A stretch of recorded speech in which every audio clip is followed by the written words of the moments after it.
Welcome back. The meeting of the Nigeria Governors Forum is currently ongoing in the nation's capital, Abuja. Top on the agenda before the governors is the second National Health Strategic Deployment Plan, which will include a briefing by the Minister of Health on how the FG is handling the prevention of COVID-19 in the country. As a preventive measure, the NGF Secretariat also has installed automatic hand sanitizers in and around the building, making it mandatory for governors to get sanitized before going into the meeting. Beyond our shores now, U.S. Democratic presidential candidate Joe Biden has won the party's primaries in Florida, Illinois, and Arizona. More of this and other international news in Around the World in 5.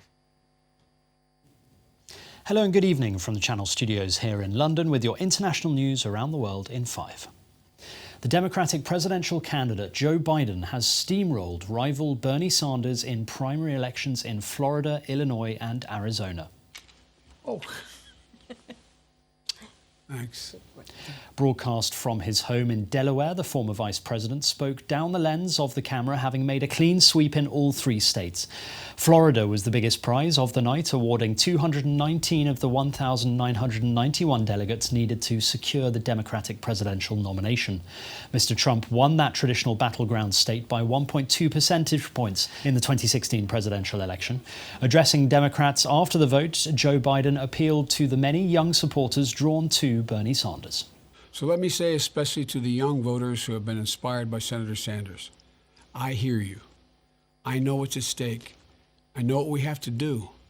Our goal as a campaign, and my goal as a candidate for president, is to unify this party and then to unify the nation. The killer of the British backpacker Grace Millane has begun the process of appealing against his murder conviction and jail sentence. Auckland-based Rachel Reid QC confirmed that an appeal had been filed in the New Zealand Court of Appeal. The 28-year-old, who cannot be named, was jailed for at least 17 years for the murder last month. He strangled Miss Millane in a hotel in Auckland, hid her body in a suitcase and buried it in bushland. The man claimed the 21-year-old had died accidentally after the pair engaged in sex that went too far. A jury in November rejected that argument and found the man guilty. Malawi's President Peter Mutharika has sacked the country's military chief, General Vincent Nundwe. It came just hours after the president refused to ratify changes to the electoral laws, which had been approved by Parliament and were meant to pave the way for fresh elections in May.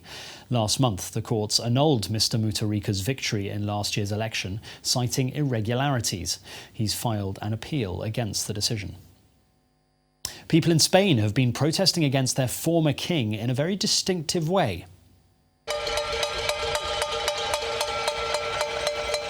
Residents in Madrid took to their balconies and banged pots and pans to demand their former king, Juan Carlos, donates $100 million that he allegedly received from Saudi Arabia to Spain's struggling healthcare system. It comes days after Spain's current king renounced the inheritance of his scandal-hit father, Juan Carlos. The palace also said the 82-year-old who abdicated in 2014 would stop receiving an annual grant of €194,000. And finally, a catchy refrain from a music video produced by a high school teacher in northeastern Thailand, and the catchy tune which stars the teacher in a Batman costume and aims to spread awareness of the outbreak and how people can protect themselves from it has gone viral. Dressed in a Batman costume, Warawut Lakchai sings and dances, informing the community of the symptoms while encouraging everyone to exercise to ward off COVID-19 and other sicknesses. Warawut, who teaches at a local school in Udon Thani province, regularly makes videos which are posted on his YouTube channel, showing his students snippets of his local life. And that's your international news around the world in 5. Now back to the Channel studios in Lagos. Thanks, Simon. It's time for sports news. Here's Ayotunde Balogun.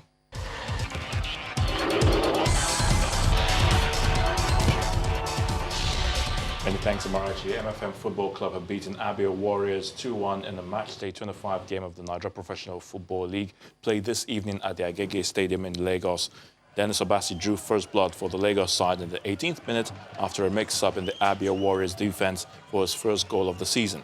Clement Ogu extended MFM's lead 11 minutes later, courtesy of a cleverly taken free kick on the edge of Abia Warriors' box.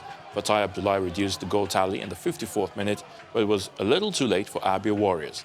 MFM are now 14th on the table, while Abia Warriors are 16th.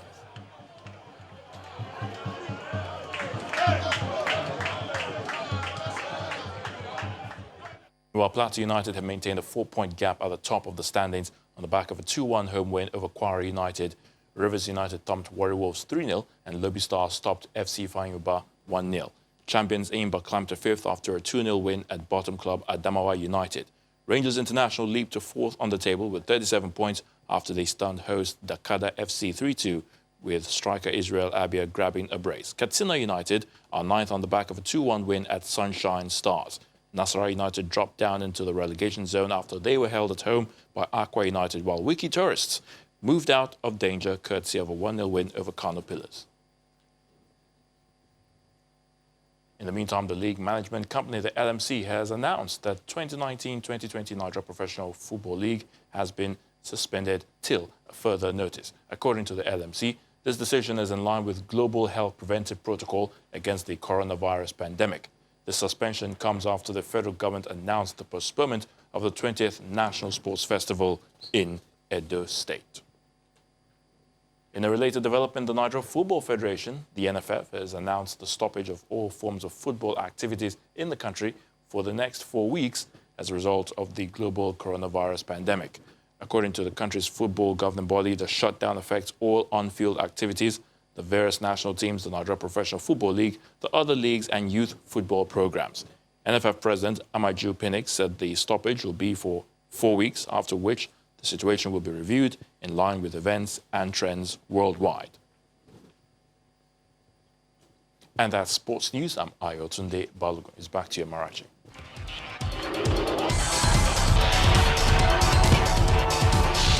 Thanks, Ayotunde. And news just in, the Ondo State government has confirmed there is a suspected case of coronavirus in Akure, the state capital, which is being handled at the moment. The Commissioner for Health, Dr. Wahab Adigbenro, who confirmed the case, urged the people of Ondo State not to panic as the situation is under control. The suspected case reportedly came into Nigeria from Maryland, United States of America, and has been taken to a government hospital in Ondo State, having been suspected of being positive for coronavirus. And the main news again. The federal government today confirmed 5 new cases of the novel coronavirus. The government also issued a travel ban on 13 countries with over 1,000 domestic cases of the disease, including the UK and the US. Also today, the Senate passed a resolution urging President Muhammadu Buhari to urgently address the nation on COVID-19, as the House of Representatives also asked the president to issue a directive stopping religious houses from holding open worship.